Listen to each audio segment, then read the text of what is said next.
ठीक है, देखेंगे हम लोग। तो पढ़े थे रीडर का यानी पैनोरमा का भाग 2 में हम लोग आ गए हैं ना, काव्य खंड या उसको क्या बोलते हैं, पोएट्री सेक्शन, यानी कविता पहला अध्याय पढ़ना है। पहला अध्याय का नाम है गॉड मेड द कंट्री, ईश्वर ने देश को बनाया या दुनिया को बनाया या इस भूमि को बनाया। सिंपल कर सकते हैं गॉड मेड द वर्ल्ड या लैंड, इस पृथ्वी को बनाया, देश को बनाया। Who is the poet of this poem, कौन है जी पोएट? William copper. ठीक है, उसके पहले हम लोग एक कहा हुआ है एक महान व्यक्ति का, क्या है इसको कह सकते हैं कोट। कोट का मतलब क्या होता है? कहावत या सेइंग, उनके द्वारा कही गई बड़ी बात है। क्या लिखा हुआ है? Winners are not those who never fall but those who never quit. उनकी विजेता वही है जो कभी, विजेता वो नहीं है जो कभी गिरा नहीं, बल्कि वह है जो कभी हारा नहीं। यानी अपने जीवन में कितना भी कष्ट है, कितना भी मुसीबत है, हिम्मत नहीं आ रहा, फिर गिरा, लेकिन जो उठ गया वही समझो विजेता बन गया, जीवन में सफल हो गया। ठीक है, तो अभी हम लोग पढ़ने जा रहे हैं आज कविता गॉड मेड द कंट्री। इसका लेखक विलियम कॉपर है। इंट्रोडक्शन पे हम लोग थोड़ा सा समय डालेंगे, इस पर देखेंगे, प्रकाश डालेंगे। लिखा हुआ है William copper born in 1731 and died on 1800। ये है ना, 1731 में उनका जन्म हुआ और 1800 ईस्वी में उनकी मृत्यु हो गई। आगे लिखा है कि may be said to be giving in his poems a foretaste of the poetry of Wordsworth. पहला तो इसका जो कवि है उनका नाम है विलियम कॉपर, और दूसरा जिक्र किया जा रहा है तो और इंग्लिश कवि का उनका नाम है वर्ड्सवर्थ। क्या नाम है? वर्ड्सवर्थ। ठीक है, वही कह रहा है कि ये जो है विलियम कॉपर अपने कविता के माध्यम से विलियम वर्ड्सवर्थ, इनका भी नाम वही था, विलियम वर्ड्सवर्थ के कविताओं का पूर्व अनुभव देना चाहते हैं अपनी कविता के माध्यम से। एक मीनिंग दिया है फोर टेस्ट, मतलब क्या होता है? पूर्व अनुभव, पूर्व अनुभव। दैट मीन्स इनका जो कविता पढ़ेंगे और इनका कविता, ये भी एक महान इंग्लिश यानी अंग्रेजी का कवि है। दोनों का कविता पढ़ने से अगर इनका पढ़ेंगे तो पता चल जाएगा, इनका पूर्व अनुभव मिलेगा। यानी कि इनके कविता और इनके कविता दोनों क्या करता है? एक दूसरे से संबंधित है, या एक ही विषय या एक ही मुद्दा पे लोग बनाते हैं, ये लिखते थे कविता। ठीक है, वही कह रहा है कि may be said to be giving in his poems a foretaste of the poetry of Wordsworth. There is in his works the same deep respect for the rural life. कल भी बताए थे, इनके जो कविता है उस कविता में जो पोएम लिखते हैं, इनमें 3 चीज मिलेगा देखने को। किनका? विलियम कॉपर का। पहला, अबाउट द रूरल लाइफ, चूंकि वह ग्रामीण जीवन को पसंद करते हैं, ग्रामीण जीवन को इज्जत करते हैं, सम्मान करते हैं, रेस्पेक्ट करते हैं, इसलिए ग्रामीण जीवन के बारे में पढ़ने को मिलेगा विलियम कॉपर के कविताओं में या उनके कृतियों में। हिज वर्क्स मतलब, तो एक कवि का वर्क्स क्या हो सकता है? वही कविता या स्टोरी या जो भी लेखक हो। तो इनके कविताओं में मिलेगा सबसे पहले एक गहरा सम्मान, एक गहरा इज्जत ग्रामीण जीवन के बारे में। दूसरा, कॉमन पीपुल के बारे में। किसके लिए? साधारण व्यक्ति, द कॉमन पीपुल, या आम जन या ग्रामीण व्यक्ति या देहात में जो लोग रहते हैं सुदूर क्षेत्रों में, उनके बारे में इस कविताओं में देखने को मिलेगा। और सबसे बढ़िया और सुंदर मनोरम बात है, ये प्राकृतिक चीजों के भी बारे में बात करते हैं, जिसे लिखा हुआ है and the lovely quit landscape. और तीसरा क्या है? द लवली, क्वाइट है, क्विट नहीं पढ़ेंगे इसको, क्वाइट लैंडस्केप, यानी कि जो देखने में प्यारा हो और सुंदर हो, एकदम शांत हो, वैसे प्राकृतिक चीजों को, भूदृश्य के बारे में इनको पढ़ने को मिलेगा। यानी सबसे पहला जान लेना है कि ग्रामीण जीवन में प्रकाश इनके कविताओं के द्वारा डाला जाता है। दूसरा, साधारण व्यक्ति या ग्रामीण व्यक्ति बोल सकते हैं, रूरल आदमी जो लोग रहते हैं, ग्रामीण व्यक्ति या जनता के ऊपर, उनके बारे में, जीवन के बारे में। और तीसरा, प्राकृतिक चीजों के बारे में, प्राकृतिक संपदा के बारे में बोल सकते हैं। प्राकृतिक संपदा, ये भूगोल का वर्ड है, पढ़ी होगी ना, मानव निर्मित संपदा, प्राकृतिक संपदा, यानी कि जितने नदी, नाले, पहाड़, पर्वत, वादियां, समुद्र, ये सब के बारे में वो अपनी कविता में क्या करते हैं? जिक्र करते हैं। यानी सिंपल गांव के बारे में और प्राकृतिक चीजों के बारे में। आगे बढ़ते हैं। Like Wordsworth again he did not hesitate in giving clear cut opinion. और इनकी कविताओं में जो भी ये कविता में जो भी मैटर लिखा रहेगा, तीन चीज, विषय वस्तु सब्जेक्ट मैटर, हमेशा क्लियर कट रहेगा, यानी कि एकदम साफ साफ लिखते थे। अपने कविता में अपने विचार को क्लियर कट करते थे, यानी अपने ओपिनियन को हमेशा क्लियर कट करते थे। क्यों? क्योंकि इनकी कविता के माध्यम से यह अपने समय का इशू यानी सामाजिक मुद्दा को व्यक्त करते थे। सोसाइटीज इशू, सोसाइटी इशू, सामाजिक समस्याएं जो थी, या ग्रामीण क्षेत्र में हो या प्राकृतिक संपदा से संबंधित जो भी समस्या हो, उसको उजागर ये कवि लोग अपने कविता के माध्यम से करते थे। लाइक वर्ड्सवर्थ, जिस तरह ये भी, यानी कहने का मतलब है ये भी इसी से रिलेटेड लिखते हैं कविता। और इन्हीं की तरह विलियम कॉपर का भी ये जो कविता का मूल सार है, इसेंस है, ये तीन चीज उसमें देखने को मिलेगा। और वह एकदम अपना विचार, ओपिनियन एकदम साफ साफ रखते थे, क्लियर कट। किस चीज पर आधारित था? सामाजिक विषयों पर या मुद्दों पर। क्लियर है? आगे लिखा है कि इट इज अ पैराडॉक्स, ऐसा अवधारणा है, गलत अवधारणा है समाज में, या ऐसा माना जाता है। पैराडॉक्स का मतलब क्या होता है जी? लिखवाए थे कल, हाँ, विरोधाभास। एक सब पैराडॉक्स है, यानी ऐसा मानना है, प्री अजम्पशन ही लोग करते हैं, प्री अजम्पशन यानी पूर्व अनुमान लगा लेता है लोग। क्या लगाता है कि जो कवि, यही था ना, कवि या नाटककार, ड्रामाटिस्ट, जो कवि या ड्रामाटिस्ट कहाँ रहते हैं? शहरों में या किसी राज्य के राजधानी में, स्टेट कैपिटल, यही दिया होगा, देख लीजिए, दिया है ना। जो कवि शहरों में या जो नाटककार शहरों में या राज्य के राजधानियों में रहते हैं, वही लिखा है कि इट इज अ पैराडॉक्स, एक ऐसी पूर्व अवधारणा है कि कवि और नाटककार हु लिव्स इन सिटीज और state capitals have written powerfully about the beauty of the rural life. इन लोगों को मानना है कि जो लोग शहर में रहते हैं, जो शान शौकत में रहते हैं, जो जिसके पास ज्यादा मतलब सुविधा है, वही लोग केवल कविता लिख सकते हैं वाइजली या पावरफुली, यानी कि बुद्धिमानता के साथ या पावरफुली, यही लोग केवल कविता लिख सकते हैं। किसके ऊपर? ग्रामीण जीवन की सुंदरता के ऊपर। यही लिखा है ना, beauty of the rural life. लेकिन यह गलत अवधारणा, ये जरूरी नहीं है कि जो शहर में कवि है वही अच्छा कविता लिखेंगे। एक असुविधा, जिसके पास सुविधा भी नहीं है, वो भी लिख सकता है। मेन इसमें चीज क्या है? एक कविता, एक कवि को क्या होनी चाहिए? ऑब्जर्वेशन ये लोग करते हैं, कवि लोग क्या करते हैं? ऑब्जर्वेशन, ऑब्जर्व करना, ऑब्जर्वेशन, ये लोग ऑब्जर्व करते हैं। दूसरा एक्सपीरियंस, इन लोग के पास क्या रहता है? अनुभव रहता है ना। तीसरा इमेजिनरी पावर, ये सब कवि का अपना एक गुण होना चाहिए, कल्पना करने की शक्ति, है ना। चौथा नॉलेज होना चाहिए, नॉलेज, ज्ञान, एंड वाइज, बुद्धि उन लोगों के पास होना चाहिए। चार चीज रहेगा तो एक कवि क्या कर सकता है? कविता की रचना कर सकते हैं। चार चीज मिलकर ही क्रिएशन ऑफ अ पोएम हो सकता है, कविता का सृजन, सृजन, क्रिएशन ऑफ अ पोएम।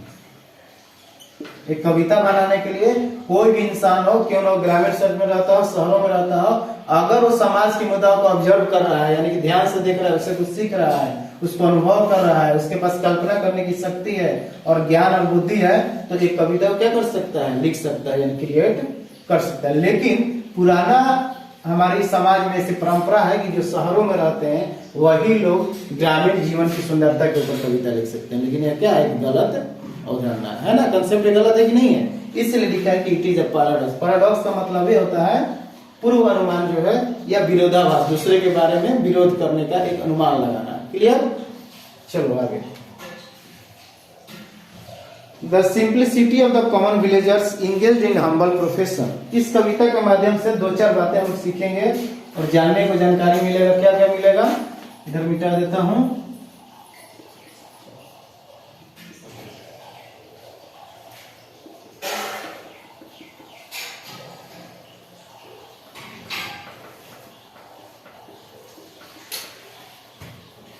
चलिए फोकस करेंगे, पैराग्राफ कहाँ है?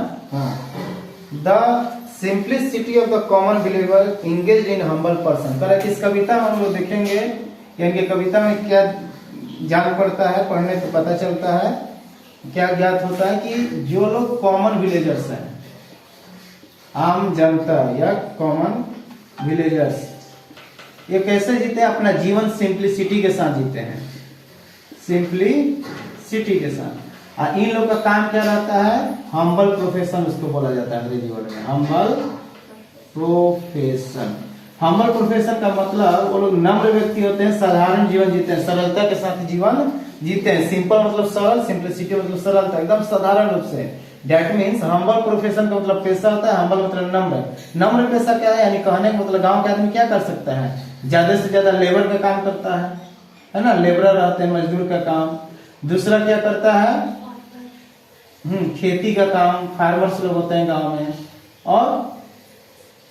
और बताइए और क्या हो सकता है प्रोफेशन में? गांव में लोग क्या करते हैं? दूसरे के यहाँ काम करने जाते हैं, सर्वेंट के रूप में, नौकर के रूप में काम करते हैं, यही ना है।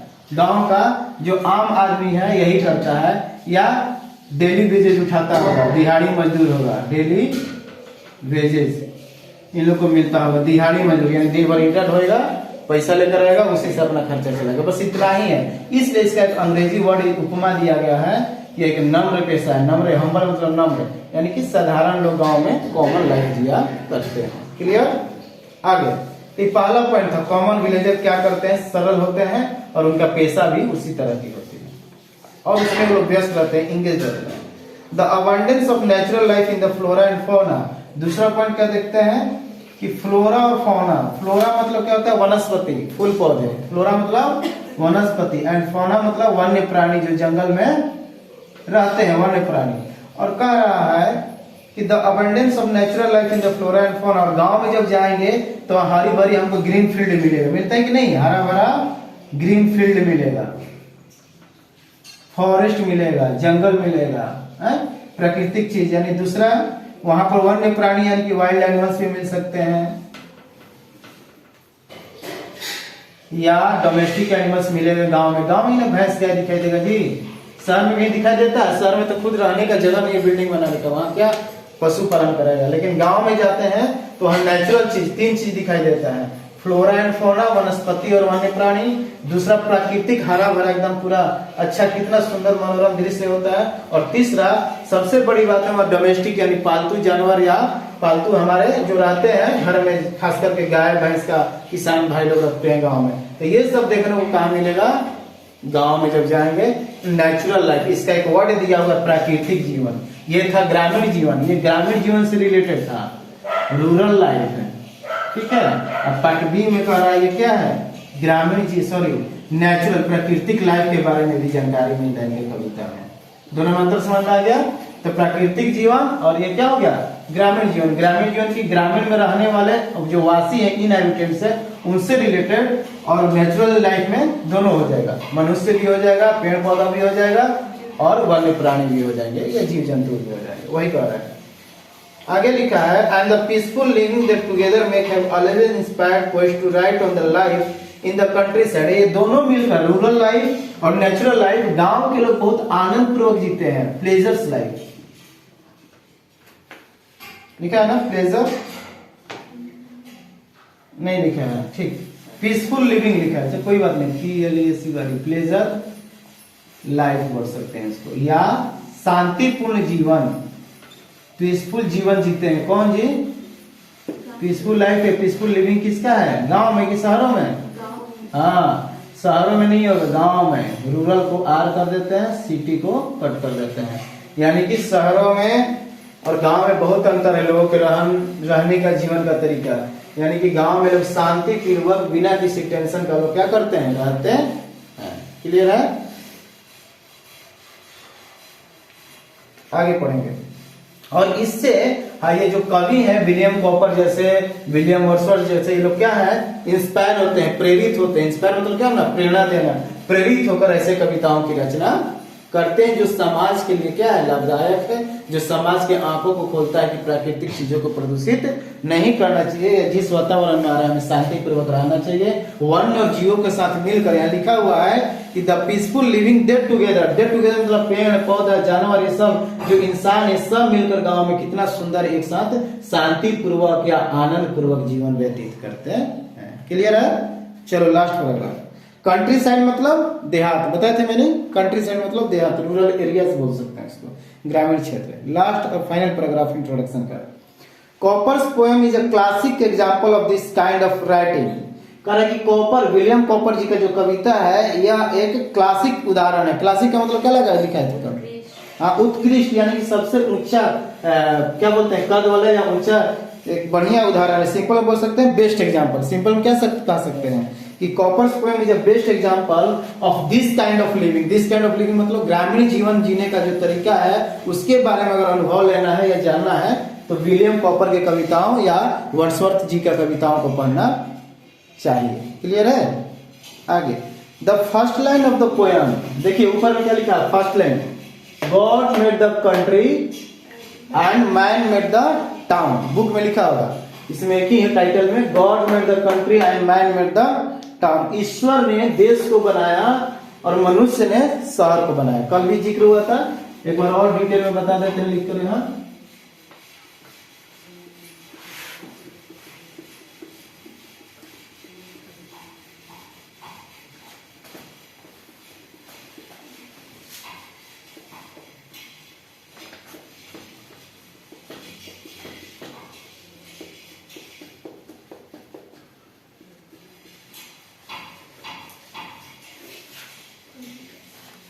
चलो देखिए, कहा है कि कविता के पहले पंक्ति को हम लोग देखेंगे तो क्या देखने को मिलेगा कि मनुष्य ने, सॉरी ईश्वर ने, दैट मीन्स गॉड या लॉर्ड या अलमाइटी, तीनों नाम है ईश्वर का, ठीक है। अलमाइटी किसके लिए प्रयोग होता है? ईश्वर के लिए। गॉड मतलब ईश्वर, लॉर्ड मतलब प्रभु, अलमाइटी मतलब सामर्थ्य, यानी उसके जैसा कोई सामर्थ्य नहीं है जो इस दुनिया को रचना किया है। तो सिंपल करा है कि गॉड, लॉर्ड या अलमाइटी क्या बनाया? कंट्री को बनाया। कंट्री का मतलब यहाँ इंगित कर रहे पूरा दुनिया को, वर्ल्ड को कौन बनाया है? ईश्वर ने रचना की है। लेकिन इस वर्ल्ड में कौन है? मैन रहते हैं, और ये मैन लोग क्या बना दिए हैं? टाउन। कहने का मतलब ईश्वर ने इस पृथ्वी को बनाया या इस हाँ अच्छा ठीक है, देश को बनाया। कंट्री में तो कोई दिक्कत नहीं, यहाँ ले सकते हैं, हम समझा रहे हैं। तो मान लो गॉड ने, ईश्वर ने क्या इस लैंड को बनाया, इस पृथ्वी को बनाया, और इसमें पृथ्वी को टुकड़ा टुकड़ा करके हम लोगों ने क्या कर दिया? कंटिनेंट्स में बदल दिया इसको, कंटिनेंट महादेशों में, फिर आ गया कंट्री में, देशों में, है ना। और उसके बाद फिर किस में बदल दिए? बड़े बड़े कैपिटल्स में, राजधानियों में। और यही राजधानी क्या होते हैं? सिटीज कहलाते हैं या टाउन्स कहलाते हैं, है ना। यानी वही करा कि ईश्वर ने कंट्री को बनाया और मनुष्य ने टाउन को बनाया, यानी कि इसको बांट दिया इसको। क्लियर है? आगे हाँ, अगर हम इसी लाइन को देखेंगे तो इससे समसप होता है या संयुक्त रूप से हम लोग जानकारी पाते हैं क्या? Truly sums of the creation of the countryside and the evolution of towns। पहला ही लाइन अगर हम पढ़ेंगे पंक्ति का, कविता का पहला पंक्ति, तो उसमें क्या दो चीज देखने को मिलता है। पहला क्या है कि किस तरह कंट्री साइड का क्रिएशन हुआ है। क्रिएशन मतलब क्या? सृजन, उत्पत्ति, क्रिएशन ऑफ कंट्री साइड या देहात जो क्षेत्र है ना, उसके बारे में हम लोग इसका जो सृजन है क्या क्या है उसमें देखेंगे। दूसरा क्या पता चलता है? किस तरह शहरों का विकास हुआ है या उत्पत्ति हुई है, इवोल्यूशन, एवोल्यूशन ऑफ टाउन। यानी सिंपल, कौन बनाया कंट्री को, कौन क्रिएट किया? गॉड, ये जानकारी मिल रहा है। और एंड के बाद टाउन को कौन इवोल्यूट किया? मैन। खत्म, पहला पंक्ति के मैंने यही कह रहा है। कंट्री साइड यानी देहात क्षेत्र को या देहात को या जो भी लैंड को हो या भूमि को, उसको कौन बनाया? क्रिएट कौन किया? गॉड। और दूसरा जब and man made the town, इन है, और टाउन को कौन इवेल्युएट किया? मैन। कौन किया? मैन। क्लियर? तो यानी कहने का मतलब पहले ही पंक्ति पढ़ेंगे तो ग्रामीण जीवन के बारे में, देहात क्षेत्र के बारे में और उत्पत्ति कैसे शहरों को, गांव को, उसके बारे में जानकारी मिलती है संयुक्त रूप से। Being created in a natural way, villages possess a perfection that towns and cities can never have। कह रहा है कि यह प्राकृतिक रूप से बनाया गया है। जो देहात में जो कुछ में हम लोग देखते हैं वो प्राकृतिक रूप से रहता है, यानी कि एकदम देसी उसमें तड़का रहता है, देसी उसमें देखा जाता है गुण रहता है, देसी गुण नेचुरल तरीका रहता है। और हर एक विलेजेस में एक संपूर्णता होती है, परफेक्शन होता है। क्या रहता है उसमें? परफेक्शन रहता है। That towns and cities can never have, जो शहरों और छोटे छोटे नगरों में नहीं हो सकता है। क्लियर? जो गांव में पूर्णता मिलेगी, संपूर्णता या जीवन जीने की शैली, उस शहरों में या नगरों में नहीं देखा जा सकता है, या महानगर में भी नहीं देखा जा सकता है, जो गांव में है जीवन। आगे, एड्रेसिंग द टाउन ड्वेलर्स, इस कविता में 4 चीज के बारे में बताया है। पहला हम लिखवाए हुए थे पॉइंट वाइज, इसको देख लीजिएगा। परिचय मिलेगा किसके बारे में? शहर में रहने वालों के बारे में। एड्रेसिंग द टाउन ड्वेलर्स, और या शहरवासियों की ओर इंगित करते हुए एक कवि क्या कहना चाहते हैं या कुछ बताना चाहते हैं कि एड्रेसिंग द टाउन ड्वेलर्स, ऐसे एड्रेस करना मतलब किसी को उंगली दिखाकर बताना, एड्रेसिंग करना या उसके बारे में जानकारी देना। तो शहरवासियों को, ड्वेलर मतलब रहने वाले, इनहैबिटेंट्स, ड्वेलर्स मतलब क्या होता है? इनहैबिटेंट्स, वासी। तो शहरवासियों की तरफ इंगित करते हैं, इस कविता में बताते हैं, प्रकाश डालते हैं on the virtue of the rural life and exhorts them to escape from artificial luxury and comfort to the simple but enduring pleasures of village. कह रहा है कि कवि शहरवासियों की तरफ इस कविता के माध्यम से इंगित करते हैं या बताते हैं कि हमें ग्रामीण जीवन के गुणों पर या उसके जो वर्च्यूज हैं, जो अच्छाई है, उस पर हमें क्या करना चाहिए? ध्यान देना चाहिए। हमें विलासिता का जीवन या मानव निर्मित आर्टिफिशियल जीवन जीने की जरूरत नहीं, उस समय एस्केप होना है, बचने की जरूरत है, बल्कि कंफर्ट टू द सिंपल, हम साधारण जीवन व्यतीत करें, उसी में हम क्या करें? अपने आप को सुविधाजनक महसूस करें। But enduring pleasures of village, लेकिन जब हम इसे करेंगे तो एक सहनशील और आनंदमय जीवन हम लोग ग्रामीण जीवन जी सकते हैं। क्लियर हो गया? आइए, इसमें पोएम को हम बोले थे, जिस तरह स्टोरी में पैराग्राफ होता है उसी तरह पोएम में क्या होता है जी? हम बताए थे, बताइए तो। जब क्लास आप लोग चालू की थी, यहाँ आई थी, तो हम बताए थे जिस तरह स्टोरी में पैराग्राफ मिलकर स्टोरी बनता है, उसी तरह कविता को क्या बोला जाता है? क्योंकि उसमें हम देख रहे हैं 4 पार्ट में बांटा गया है कविता, है ना? 4-4 लाइन का 4 भाग है उसमें, तो उस भाग को क्या बोलते हैं? दिमाग लगाइए या ये जोर डालिए दिमाग पे, बता चुके हमें सब, पहला ही दिन हम बता रहे हैं, हमेशा बताते हैं, जो भी स्टूडेंट आते हैं सबको बताते हैं। एक तरफ इंग्लिश लिटरेचर, एक तरफ ग्रामर एंड कंपोजिशन होता है। तो इंग्लिश लिटरेचर हम बताते हैं कि उसको 2 भाग में बांटा गया, स्टोरी और पोएम, या प्रोज और पोएम के बारे में। तो प्रोज में तो मालूम है मैंने क्या बताया? इंग्लिश लिटरेचर में, साहित्य में मुख्यतः 2 चीज हम लोग पढ़ते हैं। एक प्रोज उसको बोलते हैं, गद्य क्या बोलते हैं? प्रोज। प्रोज का मतलब सिंपल स्टोरी हो गया, एसे हो गया, है ना, जो हम लोग आज अभी तक देखे हैं। लेक्चर हो गया किसी का, है किसी का ऑटोबायोग्राफी हो गया,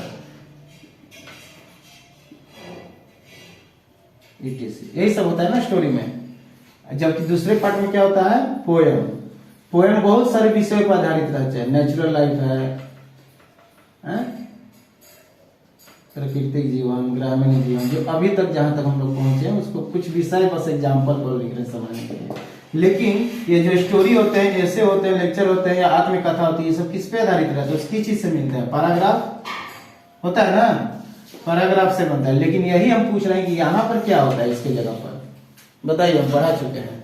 कविता किस चीजों से मिलकर बनता है कविता? जैसे पैराग्राफ मिलकर एक स्टैंजा हुआ या एक स्टोरी बना, उसी तरह उसको स्टैंजा बोलते हैं। ध्यान नहीं देती आप लोग, लिख लीजिए stanza, first stanza, second stanza, third और फोर्थ स्टैंजा। तो इस कविता में कितना स्टैंजा है जी? 4 भागों में होगा, 4-4 करके दिया, 16 लाइन, 1 2 3 एंड 4। 5 क्या है?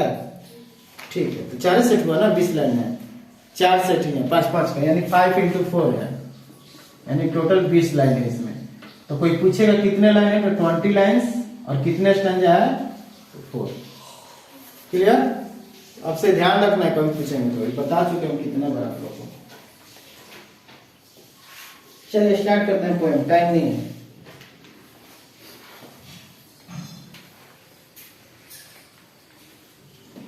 फिर स्टैंजा नंबर 1 पे फोकस करेंगे। गॉड मेड द कंट्री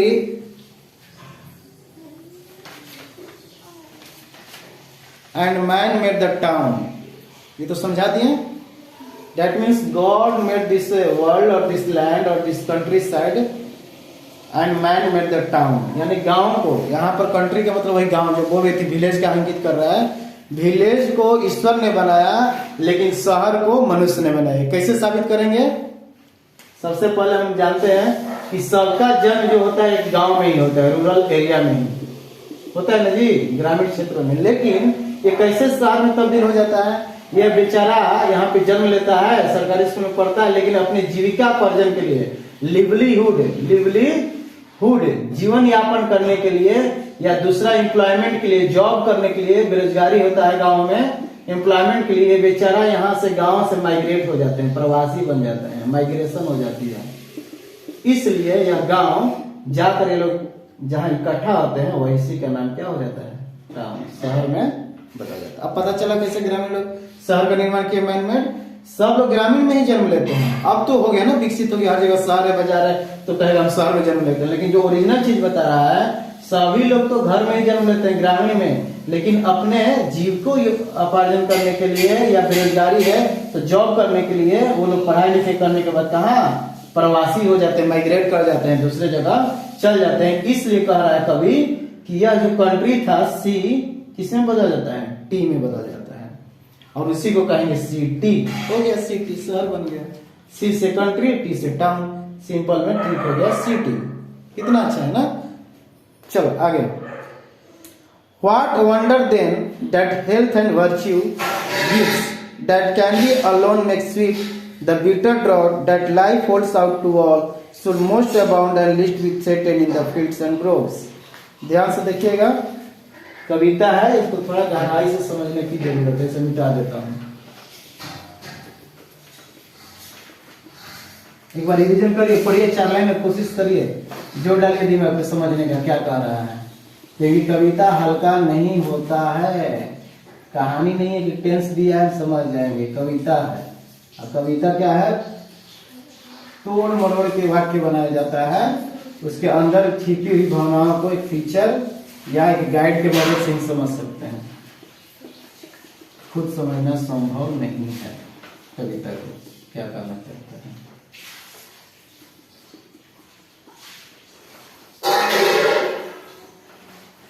चलिए, तो पहला लाइन क्लियर है। दूसरा कह रहा है, सिंपल में लिखते जा रहा है, इसको ग्राफ टाइप का समझिएगा। God made the country and man made the town. आगे बुक पे ध्यान दीजिए। व्हाट वंडर, क्या अचंभित करता है, क्या आश्चर्यजनक चीज है। Then that health and virtue, ध्यान से, number 1 a health, number 2 virtue, number 3 gifts. अब गिफ्ट्स क्या है मैं बताऊंगा, ध्यान से देखिएगा। That can alone makes sweet the bitter draught. ये जो 3 गुण है ये स्वीट कर सकता है अगर कोई भी कड़वा चीज हो। बिटर मतलब क्या होता है? तीखा या कड़वा। बिटर ड्रॉट, ड्रॉट का मतलब क्या होता है? दिया बुक में देखिए, DRAUGST नहीं दिया, लिखिए, मैंने लिखा देते हैं ड्रॉट, झटपट लिखो तब समझा देते हैं, एकदम क्लियर आ जाएगा कंसेप्ट। ऐसे किसी का आइडिया है ड्रॉट का मतलब क्या होता है? सुने हैं? फ्लड का नाम सुनी हो? फ्लड मतलब क्या होता है? बाढ़।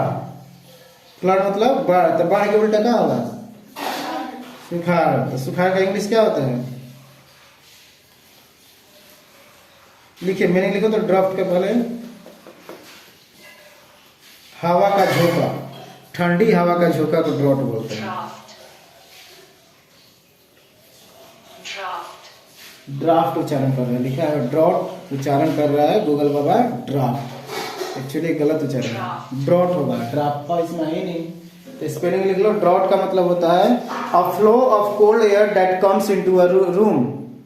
अ flow, FLOW, flow of cold air, a flow of cold air that comes into a room. Drought, DRAUGST, drought, drought मतलब ठंडी हवा, सिंपल लिख सकते हैं, कोल्ड एयर, जिसमें क्या हो? हवा की झोंके बोल सकते हैं, कोल्ड एयर, ठंडी हवा जो बहुत उसमें तेज स्पीड हो।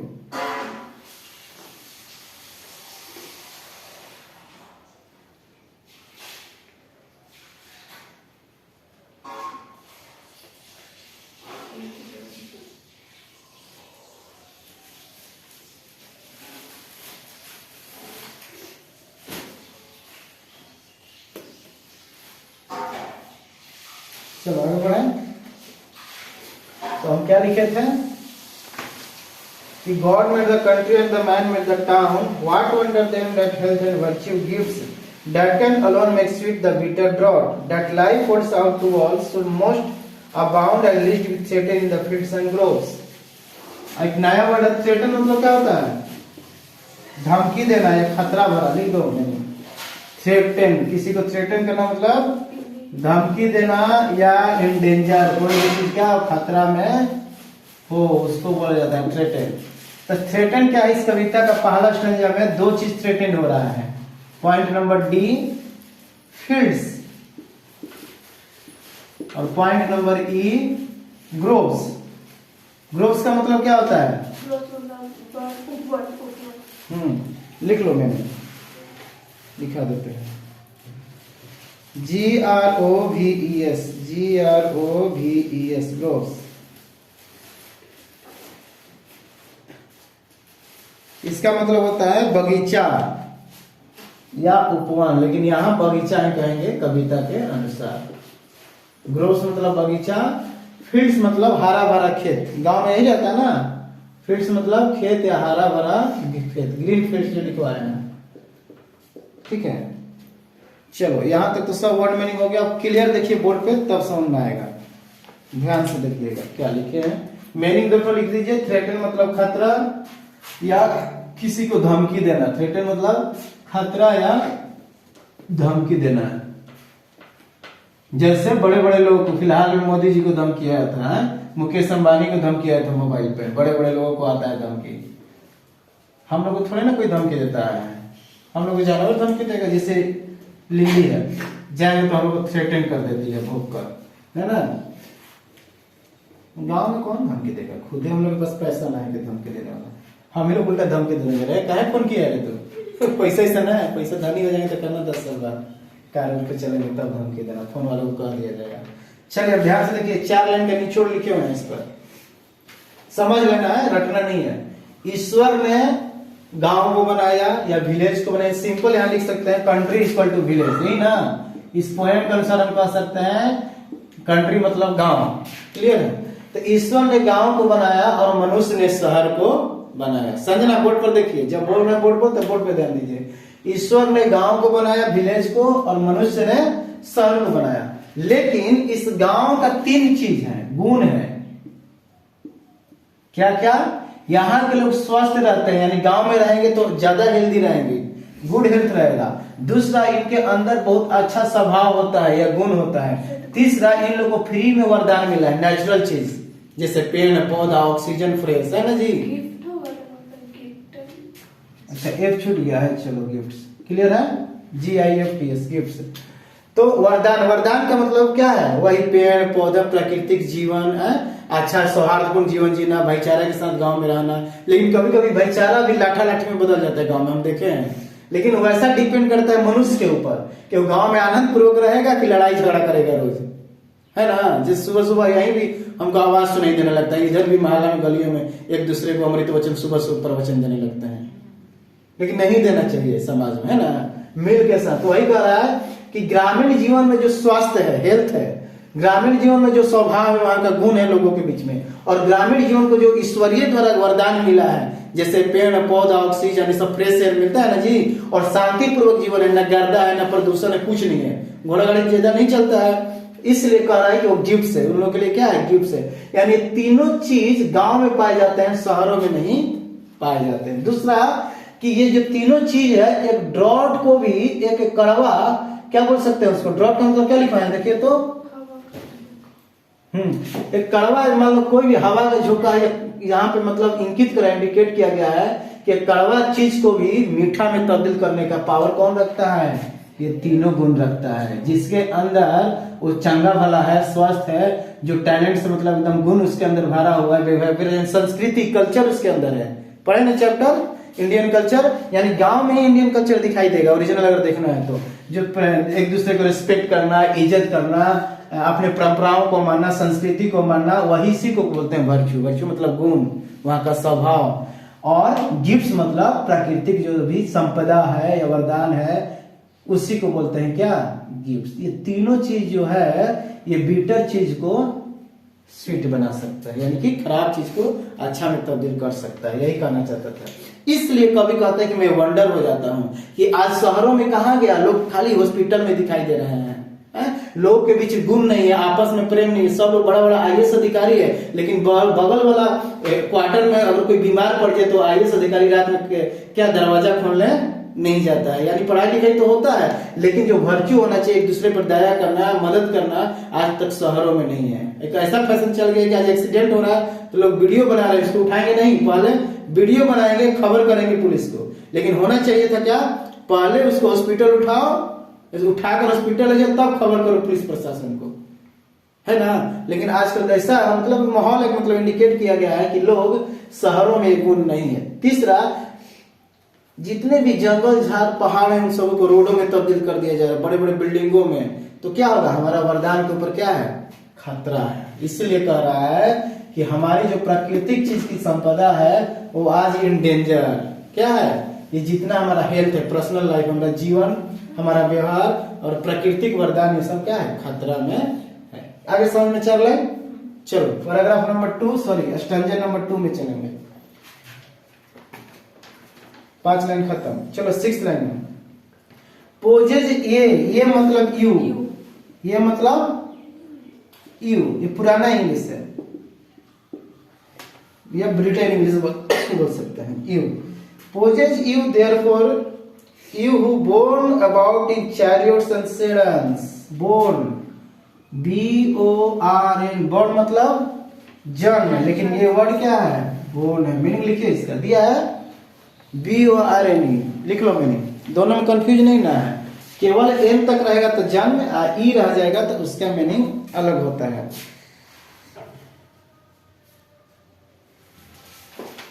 लिखिए BORN, बोर्ड।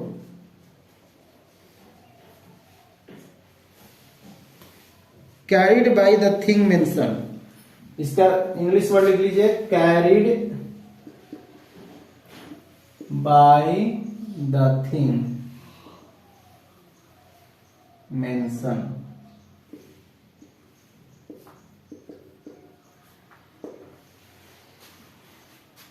डेट मीन्स हम एक एग्जाम्पल लिखेंगे तो समझ में आइएगा बोर्न का एक्चुअली मीनिंग क्या होता है। एग्जाम्पल एक लिखते हैं, वाटर बोर्न डिजीज इज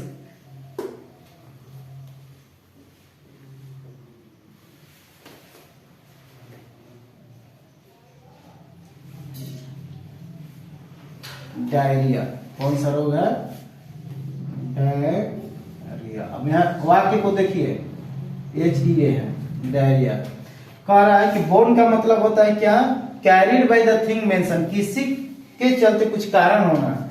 यानी कि जो पानी है, सॉरी पानी बोर्न, यानी पानी की कमी से या पानी प्रदूषित पीने से वो रोग हो जाता है, क्या होता है, डायरिया। या खाना खा लिए या अनपच हो गया, यानी पानी की कमी हो गई, तो इससे बोर्न यानी किसी से उत्पत्ति होना या किसी के कारण होना, उसी को क्या बोलते हैं, बोर्न। उस प्रक्रिया को क्या बोलते हैं, बोर्न। एग्जाम्पल लिख दिया है कि पानी बोर्न यानी water borne disease diarrhoea. Diarrhoea कब होता है, जब पानी प्रदूषित पी लेंगे उससे, यानी किसी भी चीज से उत्पन्न जो होगा, कारण होगा, उस कारण का ही नाम है बोर्न। क्लियर है, चलिए आगे बढ़ते हैं, कंटिन्यू रहेंगे। तो पोजेज कहां तक गए थे, हाँ, possess you therefore ye who borne about in chariots. Word दिया है देखो, ये chariots, yes very good, sedans, राजा महाराजा लोग जाते थे पालकी, या कन्या लोग जाते हैं, जब शादी होता है तो कन्या पहले डोली में जाती थी, उसी को पालकी बोलते हैं, सेडान। तो पहले के तो कन्या रोती थी, माई बाबू अब नहीं रोती है, अब मारती है दूध था 700 रुपये, रोएगा? बहुत पढ़े लिखे हैं, डिग्री किए हैं, है ना जी। आज के जीवन में नहीं रोती, अब सब हंस के जाता है, क्योंकि दुनिया ही हंस रहा है एक दूसरे के ऊपर। पहले में कि बीच में प्रेम था, भावना था माता पिता के प्रति, अब कहते हैं हम पढ़ा लिखा बने रो, हम सवाल के लेके हम ना रो। यानी कहने का मतलब इससे क्या अंकित हो रहा है? पहले भावना थी, माता पिता में प्रेम था, भाई बहन में प्रेम था। आज इतना आधुनिकता जीवन आ गया, पश्चिमी सभ्यता आ गया है कि हम लोग इमोशन को भी भूल गए हैं कि विदाई हो रहा है तो रोना भी चाहिए। चलो ध्यान दें आगे, आइए जल्दी। चैरियट्स मतलब रथ, सेडान्स मतलब क्या होता है? पालकी, या सिंपल में डोली बोल सकते हैं, सिंपल में पालकी। पालकी का मतलब ऐसे रहेगा, ऐसे रहता है जी, ऐसे गेट रहेगा, राजा महाराजा ऐसे घुसेंगे, यहाँ डंडा रहेगा, दो कहार रहेगा टांगने वाला, ऐसे आंख बना दिए, नाक बना दिए, ले लो, हमको बनाने नहीं आता है, देख लेना, अपना से बना लेना। टांग के ले जा रहा है पालकी, यानी सिंपल रथ है, और राजा का बैठने वाला एक महल टाइप का छोटा सा, जो ढो सके या उसमें चक्का लगा हो, पालकी। जैसे अभी निकलता है, क्या बोलते हैं, रैली निकलता है या झांकी निकलता है कृष्ण जयंती में या जो भी हो, तो उसमें बैठता है ना लोग जो नाटक करते हैं, उसी को बोलते हैं सेडान्स। रथ हो गया मतलब घोड़ा जैसे एकदम आगे रहेगा, डिजाइन रहेगा, हो गया चैरियट। ठीक है, तो लिख लीजिए मैंने कल जो नहीं लिखी थी, संजना और लक्ष्मी, लिखिए। Poses ye therefore ye who be born about in chariots and sedans know no fatigue। fatigue एक नया वर्ड है, सी fatigue लिख लो, वर्ड मीनिंग यहाँ लिख देते हैं, FATIGUE। fatigue मीन्स क्या होता है? fatigue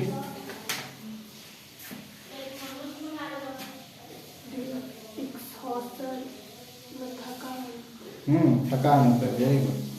fatigue मतलब लिख दीजिए गहरी थकान, यानी एनर्जी एग्जॉस्ट हो गया, खत्म हो गया, उस स्थिति को बोलेंगे थकान। फैटिग मतलब सिंपल लिख सकते हैं थकान, यानी कि एनर्जी लॉस हो गया, दिन भर दौड़े या दिन भर इधर उधर गए, खाना नहीं खाए सुबह से, तो घर पे आके क्या महसूस करते हैं? थकान महसूस करते हैं, इसको बोलते हैं फटीग।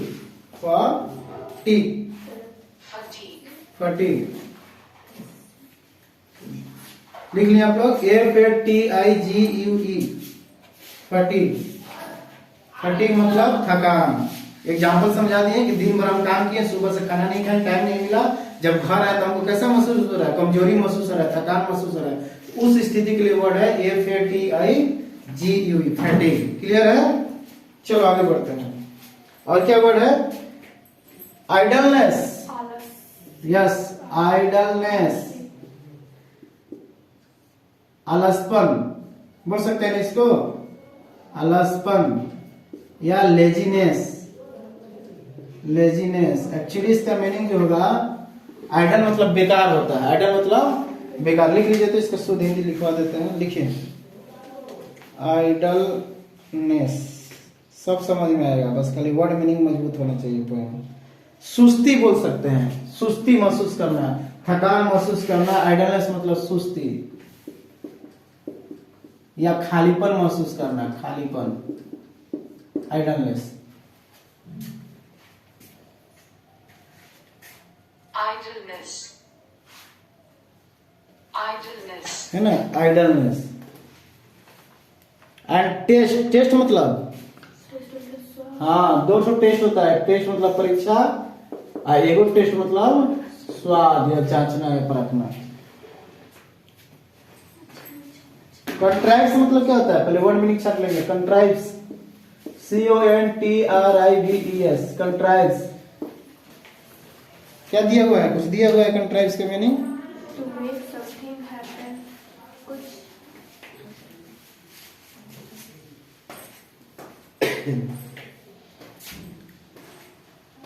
अस्वाभाविक, अस्वाभाविक या कंट्राइव का और भी मीनिंग है, जो परिभाषित शब्द इसको लिख लेंगे। क्या लिखा हुआ इंग्लिश में पढ़िए तो, बुक में क्या दिया मीनिंग, दिखाइए हमको, लिखिए। ठीक है, तो मेक समथिंग हैपन, वही है, कुछ करने में सफल होना। इसका शुद्ध हिंदी हो जाएगा कुछ करने में सफल होना, कंट्राइव करना, प्रयास करना, सिंपल में बोल सकते हैं संघर्ष करना, स्ट्रगल।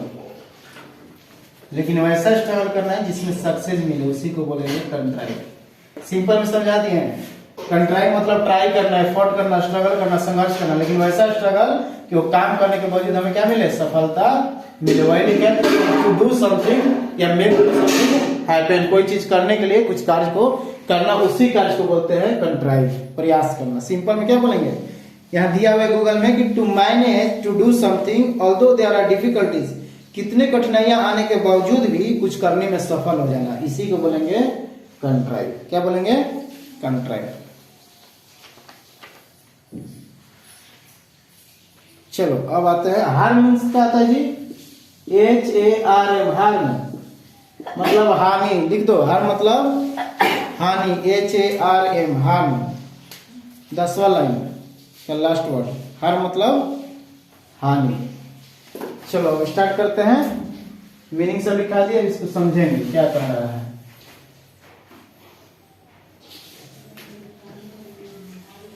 एक बार पढ़ लीजिए वो लाइन 6 से लेकर 10 तक। कोशिश करिए पकड़ने का, क्या कर इसका अर्थ समझिए। तो हम यहाँ है,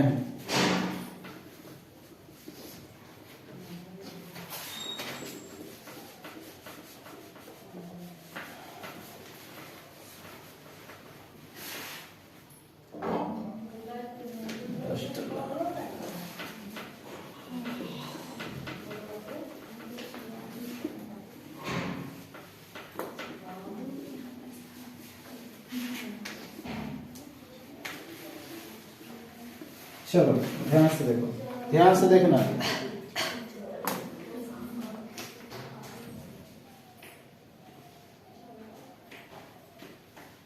ठीक, possess ye therefore ye who borne about in chariots and sedans, कह रहा है हम लोग को, आम जनता को, रूरल को, सॉरी कॉमन मैन भी बोल सकते हैं इसको। क्या बोल सकते हैं, कॉमन मैन, भले शहर में हो या ग्रामीण क्षेत्र में हो, कॉमन मैन। कह रहा है कि तुम लोगों ने, यू, उसको हम ये हटा के क्या लिखते हैं, यू, तुम लोगों के पास बहुत धन दौलत है। यू है पोजेस, पोजेस मतलब रखना, कोई चीज को रखना। यू है पोजेस क्या क्या है, ये इंगित कर रहा है शहर वालों के ऊपर उंगली उठा रहा है कविता। पहला कि तुम लोगों के पास रथ है, क्या है, रथ है, सेडांस है, घोड़ा है, गाड़ी है, नौकर है, चौकार है, सब लिख सकते हैं ना। सर्वेंट्स है तुम लोग के पास, मेड है तुम लोग के जीवन में, शहर वालों के लिए कह रहा है? और सिंपल और क्या लिख सकते हैं, नौकर है, चाकर है, घोड़ा है, गाड़ी है, यानी धन दौलत है, पोजेशन लिख सकते हैं, संपत्ति है, पोजेशन, या प्रॉपर्टी है, प्रॉपर्टी। कह रहा है कि शहर के लोगों के पास, उन लोग कह रहे तुम लोगों के पास हाथी है, घोड़ा है, नौकर है, चाकर है, धन है, दौलत है, सब कुछ है, लेकिन इसका कहने का मतलब क्या है कि तुम लोग कैसा जीवन जी रहे हो, लग्जरी लाइफ। कैसा, लग्जरी। लक्स साबुन के नाम सुने हैं, लक्स इसी से बना है, लग्जरी, लग्जरी लाइफ तुम लोग जी रहे हो, ठीक है। कह रहा है कि possess ye therefore ye who borne about in chariots and sedans no fatigue but that of idleness, इन लोगों को थकान महसूस नहीं होता है। जो लोग एसी में रहते हैं उसे क्या पता है कि कैसे मजदूर धूप में कैसे काम करता है, इन लोगों को महसूस नहीं होता है किस चीज का। नंबर 1 फैटिग क्या होती है, कमजोरी क्या होती है। दूसरा, हाँ, ये लोग को पता है आइडलनेस क्या होता है। देख लो ध्यान से, क्या कर रहा है कि हे शहरों में रहने वाले लोगों, तुम लोग घोड़ा, गाड़ी, धन दौलत सब कुछ है तुम्हारे पास, बट लिखा है कि नो, दो नो दिया है, एक नो मतलब जानना, एक मतलब नहीं। ये लोग को कोई एहसास नहीं होता है किस चीज का, थकान, क्योंकि सब शान शौकत से भरा हुआ, सुविधा सब कुछ है। इन लोग के पास फैसिलिटी है, लग्जरी लाइफ है, फैसिलिटी है सब कुछ का, कुछ पता नहीं चलेगा किसी चीज का।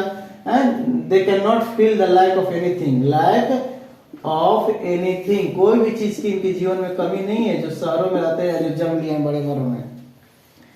हाँ, no fatigue but that of idleness, वो लोग थकान को नहीं जानते, उनके जीवन में कोई थकान नहीं होता, महसूस नहीं होता, लेकिन यह क्या है, यह एक आलसपन टाइप का है, खालीपन है। इन लोग का जीवन भले ही संपत्ति से भरा है, लेकिन हमारे नजरों में, कवि की नजर में इनका जीवन खालीपन है, सुस्त है, इनका जीवन क्या है, सुस्त है। Because they are depend on the somethings but in the village they are not depend on something but depend on themself. गांव में लोग खुद पर भरोसा करते हैं, खुद कमाते हैं, मशीन चलाते, सॉरी हाथ पैर से कमाते हैं, लेकिन शहरों में क्या करते हैं, डिपेंड है आजकल मशीनीकरण पे, मैकेनाइजेशन होते जा रहा है, धीरे धीरे तकनीकी के ऊपर हम लोग पीछे भागते जा रहे हैं। वही कह रहा है कि ये लोग को थकान नहीं महसूस होता है, क्योंकि पता नहीं है, शरीर को हाथ चलाना ही नहीं, सब कुछ सामने आ जा रहा है, भोजन बन जा रहा है, मोबाइल में सब सुविधा आ जा रहा है। वही कह रहा है कि they can not feel the fatigue but it is idleness, उन लोग का बेकार की बातें हैं, क्या ये जीवन ही बेकार है शहर में।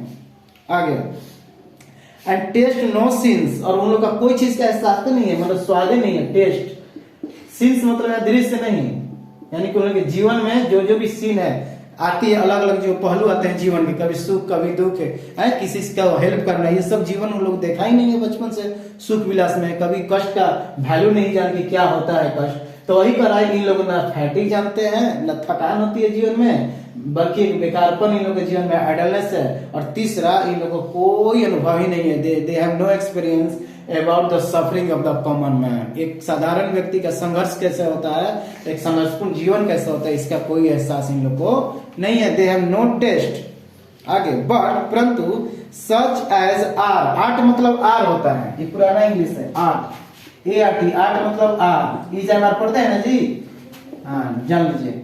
ये मतलब यू, दो चीज हम लोग देखें इसमें, आर्ट मतलब आर्ट। तो कह रहा है कि सच एज आर कंट्राइव्स, ये लोग कंट्राइव्स नहीं करते, सफल तो पाते हैं ये लोग, सच एज आर कंट्राइव्स से क्या है, कंट्राइव्स करते हैं, कुछ पाने के लिए क्या करना, प्रयास करना, ठीक है, contrive. Such as are contrives possess you still your element, अपने एलिमेंट के लिए क्या है, यहाँ पर एलिमेंट मतलब धातु नहीं होगा, अपने वस्तु के लिए, अपने शान शौकत के लिए लोग क्या करते हैं, बहुत कोशिश करते हैं, कंट्राइव करते हैं। There only can a sign, there only minds like yours can do no harm. अब कह रहा है कि हम लोग को क्या करना है, अब कॉमन मैन, शहर का उदाहरण दिया, अब कॉमन मैन के बारे में कह रहा है कि कॉमन मैन तुम लोग को कोशिश करना है, और कैसा कोशिश करना है, कंट्राइव का मतलब होता है संघर्ष करना ताकि हमें सफलता मिले, लिखे है ना, यानी सिंपल में कंट्राइव करना है तो कंट्राइव दो चीजों से मिला है, struggle plus success equal to contrive, हो सकता है। तो कह रहे हैं कि कॉमन मैन क्या कर सकता है, कंट्राइव करेगा और उसको स्ट्रगल करना पड़ेगा, और स्ट्रगल से ही सफलता मिलेगी, यानी C equal to S square, formula हो गया, यही ना जी, contrive equal to struggle plus success. अच्छा 2s, हाँ मैथ में थोड़ा हम कमजोर है, 2s गुना करेंगे तब ना होगा स्क्वायर। चलो वेरी गुड, अच्छा थैंक यू दिमाग देने के लिए। तो कह रहा है कि जो लोग प्रयास करेंगे उनमें क्या है, जीवन में बहुत अच्छा चीज होगा, क्या होगा जी, ऐसे ऐसे चमकेगा, साइन करेगा, जीवन में क्या करेगा, जब संघर्ष करेगा तो साइन करेगा, आगे बढ़ेगा, यानी चमकेगा। And there only minds like yours can do no harm, और उनके जीवन में कोई चीज की घटी नहीं होगी, नो हार्म में कोई चीज की हानि नहीं होगी, हमेशा चमकते रहेंगे सूरज के प्रकाश की तरह। तो अंतर समझ में आया, 4 लाइन 5 लाइन में क्या कर रहा था, इधर शहर की बात कहा कि इन लोग शान शौकत में रहते हैं, इनको कोई एहसास नहीं, न थकान होती है, न खालीपन महसूस होता है, क्योंकि सुविधा है। जबकि ग्रामीण जीवन के लोग बहुत मेहनत करते हैं, और मेहनत के बल पे ही वो लोग चमकते हैं, और जो मेहनत करेगा वो साइन करेगा, और उसके जीवन में कभी भी हार नहीं होगी, कोई हानि नहीं होगी। सिंपल इस लाइन से कि ज्ञान दे रहा हम लोग को, C equal to 2s, contrive equal to struggle plus success equal to 2s। चलो स्टैंजा नंबर 3 मिटा दें सब, उसमें देखिए वर्ड मीनिंग क्या क्या है, लिख लीजिए, जो आप लोग नहीं जानती, आप लोग में नहीं दिया बताइए हमको। हर एक ट्रांसलेशन गूगल में पढ़िएगा तो अलग अलग ट्रांसलेट किया है, लेकिन जो रियल मीनिंग है वो तोड़ तोड़ के हम समझाने की कोशिश कर रहे हैं, क्योंकि हम देखे हैं कल 3-4 पढ़ रहे थे तो इसमें अलग अलग दिया है, या ट्रांसलेशन भी गलत किया है। हिंदी पढ़िएगा, जो हम PDF बनाए हैं ट्रांसलेशन क्या है, सब गलत है गूगल वाला, है ना, ये शुद्ध उच्चारण नहीं है, मतलब लाइनिंग नहीं बच रहा व्याकरण, तो यही मीनिंग है। चलो थर्ड में आते हैं, our groves were planted to console at noon, यही है ना जी। चलो ध्यान से, स्टैंजा नंबर 3 थर्ड कैसे लिखेंगे, इसे मालूम है। चलो, आवर ग्रोव्स, हमारे गांव में जो बगीचा है, जंगल है, झाड़ है, हरा भरा जो भी चीजें हैं, आवर ग्रोव्स मतलब क्या बोल सकते हैं उसको, ग्रीन फील्ड बोल सकते हैं, हमारे लिए गांव में यही हो सकता है, ग्रामीण क्षेत्र में ग्रीन फील्ड, या हमारा बगीचा है, ऑर्चिड बोलते हैं उसको, क्या बोलते हैं, ऑर्चिड। और बगीचा के मीनिंग मालूम है जी? या सिंपल में जहाँ फूल लगाते हैं उसको क्या बोल सकते हैं? गार्डन। क्लियर? ठीक। अब सुन लो, ग्रोव्स का असली मीनिंग क्या होता है। जैसे मान लो कहीं देखिए कोई खेत में खाली अमरूदे के पेड़ लगा हुआ है, 500-600 पेड़। अच्छा यहाँ, हाँ ठीक, वेरी गुड। हाँ सोचे कैलेंडर में कहाँ से आ गया? ठीक, खाली अमरूदे के पेड़ लगा हुआ है। दूसरा कहीं देखेंगे तो केवल आम का बगीचा है, तो उस आम के बगीचा को क्या बोलते हैं? ऑर्चिड। क्या बोलेंगे? और यानी कहने का मतलब एक फिक्स स्थान, एरिया जहां पर एक ही चीज का उत्पादन होता हो, एक ही पेड़ पौधा लगा है, उसी को क्या बोलेंगे? ग्रोव्स बोलेंगे। क्या बोलेंगे? Groves. Our groves were planted to console at noon. देखो हमारा गांव में जो भी पेड़ पौधा ये लगाया गया है, ये सब पेड़ पौधा है, चिड़िया से उड़ा देते हैं, बैठिए मान लो चिड़िया है ना। तो नून यानी दोपहर में जो यात्री यात्रा करके आ रहे हैं, यहाँ पे साइडों में बैठेंगे और पैर पसा के सो जाएंगे। देहाती लोग ये ना करता है, गमछी ओढ़ के सो जाएगा। इधर से काम करके आ रहा है, इंटर धो के बेचारा थोड़ा सा भी लगा कि आलसपन आ रहा है, तो यही गमछी बिछाएगा और सो जाएगा। फिर कोई जगाएगा तो फिर अपने रास्ते बेचारा शाम को अपने घर पहुंचेगा। यही ना करता है। और धोती में पैसा 750 मिला जैसे ऐंठ के लेके जाता है। ऐसे ना होता है जी मजदूर लोग। रियल हम बता रहे हैं। तो वही कह रहा है कि हमारे यहाँ जो गांव में बगीचा है या पेड़ पौधा है, ये लोगों को मदद पहुंचाने के लिए क्या है? लोगों को शैडो मतलब क्या होता है? परछाई। सॉरी परछाई हो गया यहाँ पर। यहाँ पर बोल सकते हैं छाया का क्या होता है? शेड। क्या होता है? शेड। लोगों को छाया देने के लिए है। कंसोल एट नून यानी दोपहर में आराम देने के लिए। मीनिंग लिख लो, कंसोल, CONSOL। कंसोल मतलब क्या होता है जी? संतावना देना। अगर मानो किसी घर में कोई घटना हो गया तो हम लोग बोलते हैं ना कि चुप हो जाइए, या उसको संतावना देते हैं। या मान लो कि बच्चे हैं, उसका मम्मी कहीं चली गई, रोने लगा, तो उसको क्या करना? कंसोल करना। हमको एक याद है, मेरा दोस्त है, उसको डेंगू हो गया था, नाम था उनका विल्सन। मेरा जो क्लासमेट था उड़ीसा का लड़का था, उनका नाम था विल्सन, उसको डेंगू हो गया था। और एक मेरा और दोस्त था, उसका नाम था ब्लेसेड, कॉलेज का बात करें, तमिलनाडु का। तो विल्सन हॉस्पिटलाइज था, उसका तबीयत खराब था, हॉस्पिटल में था। तो ब्लेसेड इसको देखने गया था, टेक केयर करने। तो हम थे हॉस्टल में, तो ई 6 घंटा जाता था, तो 6 घंटा फिर दूसरा क्लासमेट हम लोग जाते थे उसको देखने के लिए, क्योंकि वहां तो माता पिता है नहीं कोई।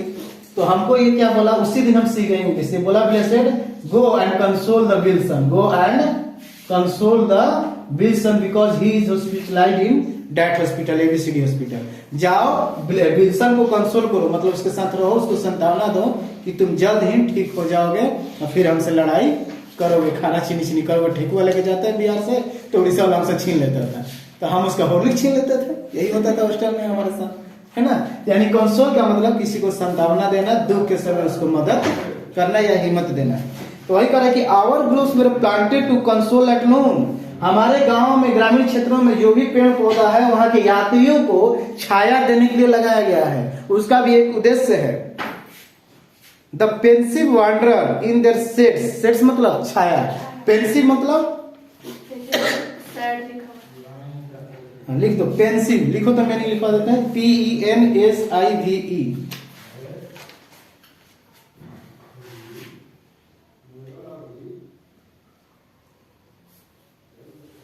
पेंसिव, विचार मग्न लिख दो, वही साइड पीपल बोल सकते हैं, विचार मग्न। पेंसिव मतलब विचार मग्न, जो डूबा हुआ है किसी सोच में, है ना। जैसे ईंटा उंटा ढो के आए और गलती से ईंटा ढोने में गोड़ पे कुछ आ गया, बेचारा दुखी तो भरे जा रहा है, आता उसको मन में डूबल है, तो सोचा थोड़ा आराम कर लेते हैं, चोट लगा है, तब पेड़ के नीचे क्या कर रहा है? विचार मग्न कर रहा है, यानी कि वो पेंसिव हो गया, इसलिए आराम कर रहा है। ये सब एग्जाम्पल हम लाई देते हैं जो हमारे जीवन में दिन प्रतिदिन घटना घटती रहती है, क्योंकि क्रिसमस का दिन आ रहा है। और पिछला क्रिसमस में जो स्पीकर होते, लाउड स्पीकर, जब क्रिसमस मान गया तो सब ट्रैक्टर पे लाद रहा था, तो एक लड़का हमारे जूतों पे गिरा दिया, तो मेरा ये वाला टूट गया था। ये जो है ना छोटा वाला, इस पे मतलब भारी होता है ना, जो म्यूजिक वाला होता है, वो गिर गया था, तो वही याद है। तो इसीलिए वो क्या है, एक पेंसिव मेरा हालात हो गया था, बहुत हम दुखित हो गए थे, यानी मग्न हो गए थे अपने आप में। वांडरर मतलब घूमने वाला, वांडरर मतलब घूमने वाला। जैसे गली गली जो बेचता है ना, फेरी लगाने वाला को वांडरर बोलते हैं, वांडरर लिख दो, फेरी लगाने वाला है, घूमने वाला। यानी सिंपल आम आदमी का बात कर रहा है कि जो काम करने गया है, लौट रहा है तो पेड़ के नीचे छांव में आराम करेगा, उसके लिए एक मददगार है हमारे गांव के पेड़ पौधे या वृक्ष। The pensive wandered in their shades at eve, the moonbeam sliding softly in between the sleeping leaves is all the light there is, birds warbling all the music। बहुत अच्छा चीज दिखा रहा है, देखो चित्र बना देते हैं, समझ लेना। मान लेते हैं ये एमी है, ऐसे कर दिए, हो गया, पता नहीं कैसे कैसे बनता है, बना लेना तुम्हें। ये मैंने या वो मैंने मान लेते हैं, ठीक है। एमी बोलते हैं हेयर, आईज, नोज, माउथ, बस इतना याद है, इसके आगे उसको याद नहीं है। तो मान लेते हैं व्यक्ति है और हमारा गांव है, इधर एरिया बना लेते हैं, विलेज है, क्या है, भी है, और यहाँ पर बहुत सारे पेड़ पौधा है, जो भी वो बना लेते हैं। यहाँ बैठने का चबूतरा बनाया गया है, प्लेटफॉर्म बोलते हैं इसको, स्टोन का होता है, मिट्टी का। ये व्यक्ति थका हुआ है और अपने आप में खोया हुआ है, यानी पेंसिव वांडरर है, पेंसिव वांडरर है। तो इसके लिए हमारे गांव का जो पेड़ पौधा लगाए गए हैं या जो भी जगह है, यहाँ पर दो चीज बैठ सकता है, या तो चिड़िया है ना, इस बर्ड से ऊपर बर्ड्स आ सकता है, या इस छांव में ए चाहे एम बैठ सकता है, एनिमल प्लस में, यही ना। तो ज्यादा कौन बैठता है, जंगली जानवर हो तो वो बैठेगा, नहीं तो हमारा लिली जैसा जानवर जगह बैठेगा, या ये नहीं रहेगा तो ये बैठेंगे। यहाँ तो भूत भगवान तो नहीं आएंगे, भगवान तो हर जगह है। यानी सिंपल में गांव में आम व्यक्ति के लिए पेड़ पौधा क्या है, एक फायदेमंद चीज है। दूसरा, वांडरर जो है वो लोग इसके साइडों में बैठते हैं, साइडों मतलब यहाँ छाया, ये पेड़ का छाया बनेगा कि नहीं बनेगा, ये जो प्रकाश इधर जाएगा तो यहाँ इसका छाया आएगा, तो यहाँ तक हम पैर फैला के सो सकते हैं। आगे, एट ईव, लेकिन शाम को, ईव मतलब इवनिंग, ईव मतलब इवनिंग, शाम में क्या होता है, गांव का एकदम दृश्य देखने को रहता है। क्या होता है जी, शाम को चांदा मामा दूरे आवा कटोरे आवा, किसे तो होता है, चांदा मामा आ जाते हैं, शाम के चांदा मामा हो जाएंगे ना गाँव में जी। तो शाम के चंदा मामा को ऐसे मान लेते हैं, ऐसे स्टार बना देते हैं, हमको न बनाना है, मान लेते हैं चंदा मामा है, मान लेते हैं, अब होते नहीं है ऐसा, ठीक है। चंदा मामा क्या कर रहे हैं, अपना प्रकाश डाल रहे हैं, इसी को बोला जाता है मूनबीम, चंद्रमा की प्रकाश, यानी कि ठंडी हवाएं लगती है रात में, मूनबीम, मून बीम, बीम मतलब लाइट, सॉरी रेज होता है, बीम मतलब रेज, जैसे सूरज की किरणें होती है सन रेज, उसी तरह मून के लिए लगता है बीम, वहां रेज नहीं प्रयोग होगा, मून बीम। समझ में, सूरज की किरणें को बोलेंगे सन रेज, लेकिन चंद्रमा की किरणें को बोलेंगे बीम, मून बीम। तो रात में, दिन में तो इसको छाव देता है, और रात में ये जो बीम होता है पूरे गांव पर, विलेज में पड़ता है। मान लेते हैं पहाड़ है, यहाँ घर है, बना देते हैं ऐसे ऐसे, मान लो इस में है, ये सब है पहाड़ है, नदियां बह रही है, पेड़ है, पौधा है, जानवर है। तो ये जो मून है कहाँ प्रकाश डालती है, गांव में डालती है, ऐसे शहर में भी होता है, लेकिन एग्जाम्पल ज्यादा फोकस किया गया ग्रामीण जीवन के बारे में, इसलिए बता रहा है।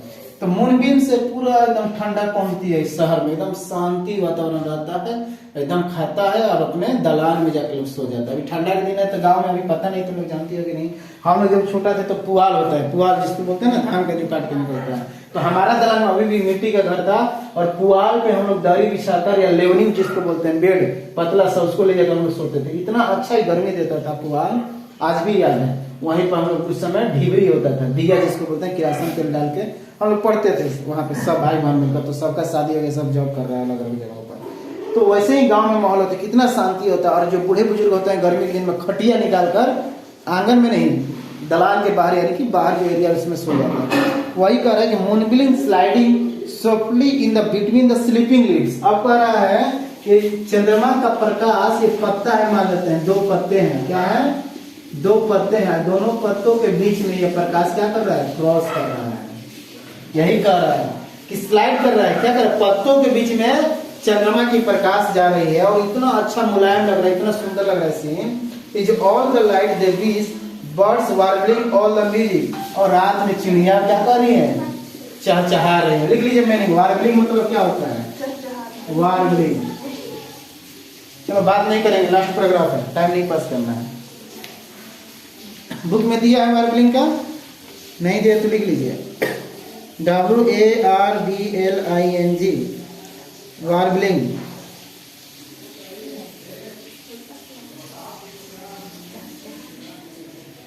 चहचहाना।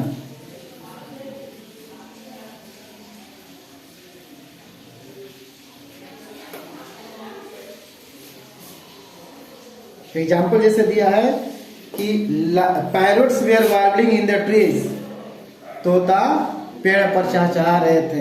एक्चुअली वार्बलिंग का मतलब होता है लड़ना। शाम को नहीं देखते हैं लोग लड़ने लगता है, लेकिन यहाँ पर होगा जो मीनिंग होगा चिड़िया उस रात में। तो इस चित्र से समझ में आ गया, समझ आ गया।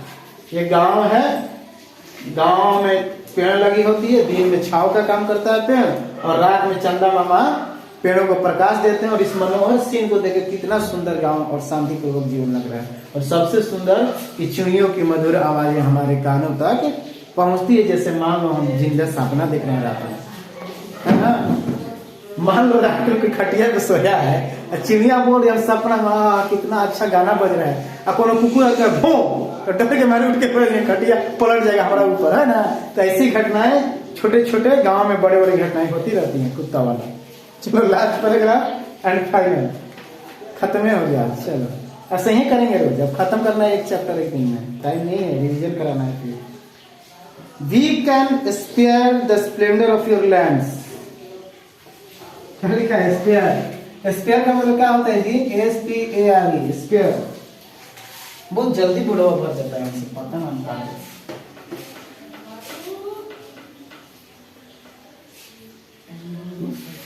मालूम है मैडम जी, हम भी टाइम देख रहे हैं मोबाइल में मेरे पास। चलिए बताइए स्पेयर मतलब क्या होता है जी? डोंट स्पेयर योर टाइम, बर्बाद करना है, बिताना, यही ना। अपने समय को वेस्ट मत करो, don't waste your time, don't spare your time in idleness, बेकारपन का समय बर्बाद मत करो। लिखिए स्पेयर का, दिया हुआ मैंने नहीं लिया, लिखिए SPARE।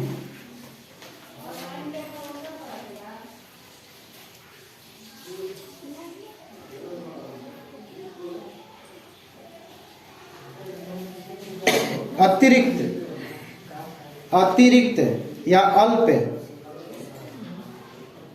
अतिरिक्त या अल्प यानी कि थोड़ा, अल्प, अल्प। We can spare the splendour of your lamps. कह रहा है कि हम तुम्हारे रोशनी का जो भव्य है, स्प्लेंडर मतलब भव्य, भव्य मतलब उसका प्रकाश, उसका प्रभाव। सिंपल देख लो जी ध्यान से। We can spare, we can spare your splendor of light। Splendour, Splendor गाड़ी का नाम सुनिए जी? हाँ, ताश से जान जाना। स्प्लेंडर मतलब होता है भव्य। क्या होता है? भव्य। किसी चीज का प्रभाव किसी के ऊपर हो, जैसे प्रकाश है तो उसके प्रकाश से आंखें चौकचौंध हो जाती हैं, तो बोल सकते हैं स्प्लेंडर लाइट। तो किसका? तुम्हारे रोशनी से, the splendour of your lamps they but Eclipse और सॉफ्टर सैटेलाइट। इक्लिप्स मतलब पढ़ी है, भूगोल की बात है, भूगोल भूगोल। इक्लिप्स चंद्रग्रहण सूर्यग्रहण के नाम सुनिए जी? हाँ वही है, बता देते हैं। इक्लिप्स लिखिए ग्रहण। इक्लिप्स मतलब ग्रहण लग जाता है, उसी को बोलते हैं चंद्रग्रहण सूर्यग्रहण। Lunar eclipse and solar eclipse दो होता है जो पढ़ना होता है भूगोल में। Lunar eclipse and solar eclipse, सूर्य ग्रहण और चंद्र ग्रहण होता है।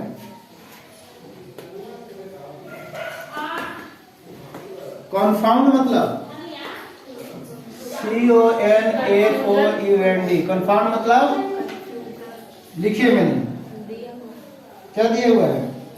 To create confusion. हाँ, उलझना या संकोच में डालना, उलझना या उलझाना। सिंपल क्या हो जाएगा? उलझाना।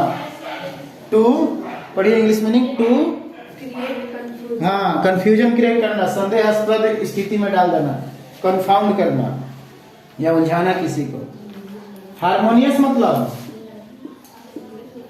हारमोनियस लिखिए मीनिंग, हारमोनियस लयबद्ध। हारमोनियस मतलब लयबद्ध या सामंजस्यपूर्ण, सामंजस्यपूर्ण लिख दिया बोर्ड पर। या दूसरा अगर मीनिंग लिखेंगे तो इसको बोलते हैं लयबद्ध, एक जैसा होना, लयबद्ध। हारमोनियस नोट्स मतलब तो बता दिया है, क्या होता है नोट्स मतलब? म्यूजिक, गीत। नोट्स मतलब गीत, यहां हो जाएगा म्यूजिक, सुर लय ताल, नोट्स उसको बोलते हैं। म्यूजिक नोट्स होता है ना जी, जैसे सारे गामा होता है जो 7 गो, उसी को बोलते हैं नोट्स, म्यूजिकल नोट्स। लय भी बोल सकते हैं, म्यूजिक लय। तो म्यूजिक का मान लो एक गीत है, तो गीत का जो लिखा रहता है लाइन, उसको क्या बोलते हैं बताइए? कॉमन चीज पूछ रहे हैं संजना, लक्ष्मी और अदिति। ये जो है मान लो कविता, सॉरी गीत है या गाना है, जन गाना हो या कोई भी हो, तो ये जो लाइन लिखा रहता है, ये मेरे देश के वतन के लोगों आंखों में भर लो पानी, है ना, तो क्या कह रहा है? तो इसको इसका नाम ऐसे जानो, लिरिक्स बोलते हैं। क्या बोलते हैं? लिरिक्स, जान लो। लिरिक्स क्या बोलते हैं? लिरिक्स ना, जब स्कूल में तैयारी होती है तो बोलते हैं कि डाउनलोड करो लिरिक्स, हम लोग 15 अगस्त में तैयारी करेंगे, तो इसको बोलते हैं लिरिक्स। और लिरिक्स से क्या बनता है? सॉन्ग्स। क्या बनता है? सॉन्ग, संगीत बनता है। और संगीत में क्या खोजा जाता है? नोट्स, म्यूजिक, सारे गामा की गिटार का ABCD कौन सा नोट पकड़ना है, क्लियर? और तो कोई मीनिंग नहीं है कि हम इसमें कुछ बता सकते हैं। थोड़ा बुक दीजिए, लास्ट लाइन कैसे लिखा है, शॉर्टकट में लिखा है, स्केयर लिखा है ना।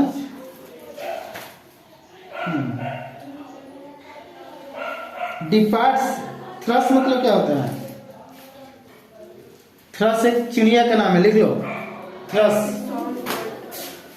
गीत गाने वाली चिड़िया है, थ्रस। हाँ, ये सॉन्ग बर्ड, यही ना, बता रहा।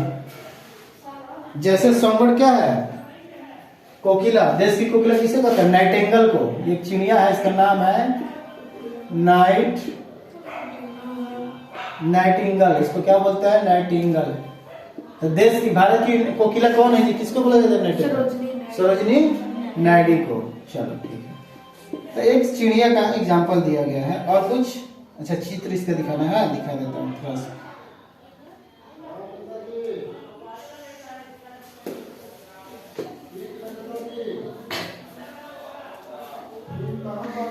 दिख रहा है थ्रस, यानी चिड़िया जो जोर जोर से गाती है रात में। बुलबुल जिसको बोलते हैं जी, नाइटिंगेल का मतलब है बुलबुल ना। हंस मेरी बुलबुल, तो ये रिजल्ट मिलेगा, पढ़ाई मत कर, खाली हंस, है ना। चलो लास्ट और इसका हिंदी बता के खत्म करते हैं class. We can spare the splendour of your lamps. हम तुम्हारे रोशनी को क्या कर सकते हैं? स्पेयर कर सकते हैं। स्पेयर का मतलब उसको हम लोग अपना सकते हैं। सिंपल इस गांव का जो असली चीज है, जो साइन है, जो रोशनी है, उसको अपनाने की बात कर रहा है। यहाँ पर स्पेयर मतलब छोड़ना हो सकता है, छोड़ना या त्यागना। आगे कह रहा है बट इक्लिप्स और सॉफ्टवेयर सैटेलाइट। सैटेलाइट मतलब उपग्रह, सैटेलाइट मतलब उपग्रह, इक्लिप्स मतलब ग्रहण, इक्लिप्स मतलब ग्रहण। तो कह रहा है कि जो ग्रहण है उसको कुछ और नहीं बल्कि हल्के उपग्रह को हम लोग अपना सकते हैं। योर सॉन्ग्स कंफाउंड और मोर हार्मोनियस नोट्स। तुम्हारा जो गीत है उस गीत से हम लोग क्या हो जाता है? और उलझ जाते हैं तुम्हारे किस में? सुंदर सी जो बुलबुल की आवाजें हैं उसमें हम लोग क्या हो जाते हैं? उलझ जाते हैं, जो हार्मोनियस लयबद्ध नोट्स है। The thrush departs scared and the offended nightingale is mute. लेकिन आज बड़ी घटना घट गई। क्या घट गई मैं बताता हूँ, लिखा हुआ है। आज ये जो गाना पहले गांव में सुनाई देता था वो डिपार्ट्स हो गई है, गांव में सुन हो गया, चिड़िया नहीं है। जब हम थे तो हमको याद है एक बेलन लेते हैं, बेलन मालूम होगा आप लोग को, और एक सूप होता है, और बेलनवा में रस्सी बांध के सूपवा में से करके, घरवा माटी के घर होता था, दोपहरिया में लोग में सब सो जाता था, माई बाबू दादा दादी, तो हम लोग बदमाशी करते थे। खुदबुदी चिड़िया आती थी, स्पाइरो जिसको बोलते, छोटी छोटी चिड़िया बहुत कम दिखाई देती थी, उसको पकड़ने के लिए हम लोग करते थे ऐसे सूप खड़ा कर देंगे बेलना से, रस्सिया धर के घरवा में जब आगे खींच लेंगे और के रंग क्या फिर उड़ा देते थे, कहते थे हमारी चिड़िया उड़ रही है, ऐसे करते थे बचपन में। यानी कह रहा है कि आज वो चिड़िया अब नहीं दिखाई देती। यानी कहने का मतलब कविता कर रहा है कि प्राकृतिक और वन्य प्राणी जीव जंतु या पक्षियों पर खतरा मंडरा रहा है। आज शहरों में भी नहीं है, गांव में भी नहीं है, धीरे धीरे डिपार्ट्स हो रही है। क्यों डिपार्ट्स हो रही है? क्योंकि इनका रहने का माहौल नहीं, एनवायरमेंट नहीं है, पर्यावरण प्रदूषित होते जा रहा है, इसलिए सब चिड़िया माइग्रेट होकर कहीं दूसरे शहरों में चल गई हैं, या यहाँ से विलुप्त हो गई, इसका कोई एग्जिस्टेंस नहीं है, कोई अस्तित्व नहीं है। दूसरा, जो रातों में या सुबह में कोयल की आवाज, पता ना कुकू, कोयल की आवाज सुनाई देती थी, वो आज म्यूट मोड पर हो गई है, सदा के लिए क्या हो चुकी है, शांत हो चुकी है, सीधे के लिए क्या हो चुकी है, शांत हो चुकी है। तो जो कोयल थी उसकी आवाज शांत हो चुकी है, जो रात में बुलबुल बोलती थी उसकी भी आवाज शांत हो चुकी है। यानी कहने का मतलब गांव में जो संगीतमय नोट्स था या जितना आनंद पूर्वक था, अब वो भी आनंद अब गांव में नहीं रहा, क्योंकि धीरे धीरे ग्रामीण शहरीकरण की ओर बदलते जा रहा है। अगर कोई पूछ दे कि इस कविता से आप क्या सीखे, तो 2 लाइन में कैसे बताइएगा, अंग्रेजी में चाहे हिंदी में, बताइए तो। सिंपल बोलेंगे, एक बार हम बोल देते हैं, उसके बाद बताइएगा। The poet William Cowper, his poem title God made the country reflect on the 2 lifes, the rural life and the natural life और आर्टिफिशियल लाइफ, प्राकृतिक जीवन या ग्रामीण जीवन के ऊपर प्रकाश डालते हैं। In which he forces that we must not live with luxury या आर्टिफिशियल लाइफ, हम लोग को विलासिता का जीवन नहीं जीना चाहिए, बल्कि हमें अपने हेल्थ, अपने वर्च्यू और अपने गिफ्ट्स जो गॉड दिया है उसको ख्याल रखते हुए, उसका संरक्षण करते हुए हमें एक शांति पूर्वक जीवन जीना चाहिए। यही कविता के माध्यम से हमें मिलता है कि भले ही हम कितने भी नॉलेजेबल हो जाएं, कितने भी बड़े शहरों में रहें, लेकिन हमें अपने वर्च्यू को भूलना नहीं चाहिए, अपने संस्कृति यानी कल्चर को भूलना नहीं चाहिए। समझ में आ गया? इस कविता में ग्रामीण जीवन को प्रकाश डाला गया है और शहरी जीवन के कुछ खामियां को बताया गया है, जो शहरों में नहीं है लेकिन ग्रामीण जीवन में आज भी पाया जाता है। लेकिन दुर्भाग्य हमारा देश का है, हमारा विश्व का है कि धीरे धीरे ये ग्रामीण क्षेत्र अब शहर की ओर भागते जा रहे हैं। इसलिए इस कविता के माध्यम से हमें ग्रामीण क्षेत्र में जो गुण है उसको अपने जीवन में अपनाना चाहिए। क्लियर? होमवर्क बना लीजिएगा, एक बार बुक क्या दिया है, कुछ क्वेश्चन आंसर बन सकते हैं तो बनाइएगा, नहीं तो फिर मैं आऊंगा तो 2nd चैप्टर स्टार्ट करूंगा, क्वेश्चन आंसर डिस्कस करेंगे। लॉन्ग आंसर क्वेश्चन देखिए क्या लिखा हुआ है, उसके पहले थोड़ा ऑब्जेक्टिव हमको बताइए, तो मैं बोल रहा हूं questions. Page number 91, question number 1, B का 1 देखिए, where do you find health and virtue, कहाँ आप स्वास्थ्य और गुण को देख सकते हैं, कहाँ? यस, इन विलेजेस ना, countryside, very good. Second, where do you find fields and groves, बगीचा और पेड़ पौधे कहाँ ज्यादा दिखाई देंगे? विलेजेस में, इन the country side. What is the source of light in villages in the evening, रात में गांव में, हाँ, मूनबीम, क्योंकि उस समय बिजली की खोज नहीं हो रही होगी, बहुत पहले का ही कहानी है कविता में। Okay, why is the Nightingale mute in a town, क्यों शहरों में बुलबुल या गांव में कोयल की आवाजें नहीं सुनाई देती है शहरों में, बताइए तो। क्योंकि उनके रहने के लिए पर्यावरण वैसा माहौल नहीं है, परिस्थिति तंत्र धीरे धीरे प्रदूषित होती जा रही है, इसलिए हमारे वन्य जंतु या पक्षियां यहाँ से या तो प्रवासी हो जा रहे हैं या धीरे धीरे उनकी प्रजाति इस पृथ्वी से विलुप्त होती जा रही है। They have no existence more on this earth because the surrounding and environment is not suitable according to them where they can live with us in our society और टाउन और विलेज। खत्म।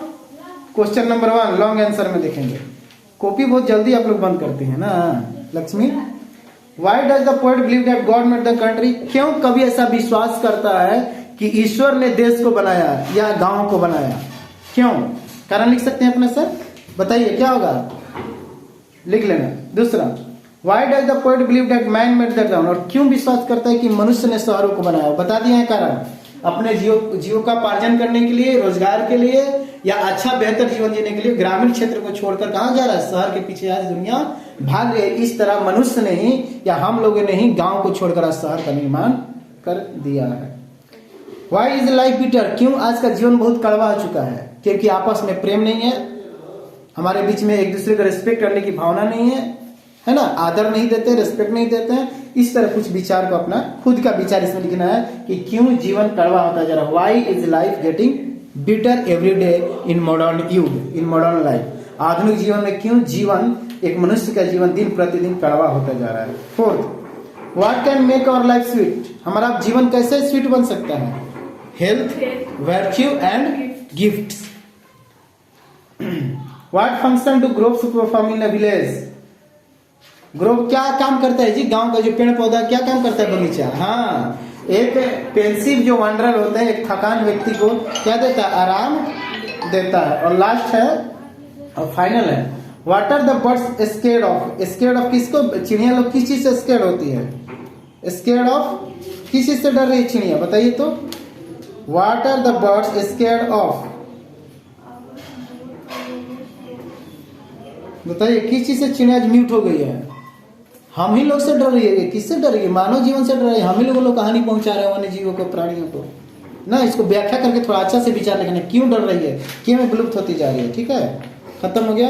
होमवर्क में लिख लीजिए, page number 92 का टिक मारिए। D1, D2, D3, D4 total बना के लाना है 95 तक। 92 से 95 हम नहीं रहेंगे, 2 दिन छुट्टी है। 24 और 25, 26 को आएंगे तो खबर कर देंगे। तो 92 से लेकर 95 तक टोटल बनाना है, 2 दिन नहीं आना है। 24 और 25 कल और परसों। तब तक अन्य विषय का तैयारी कीजिए। ठीक, थैंक यू। हेलो।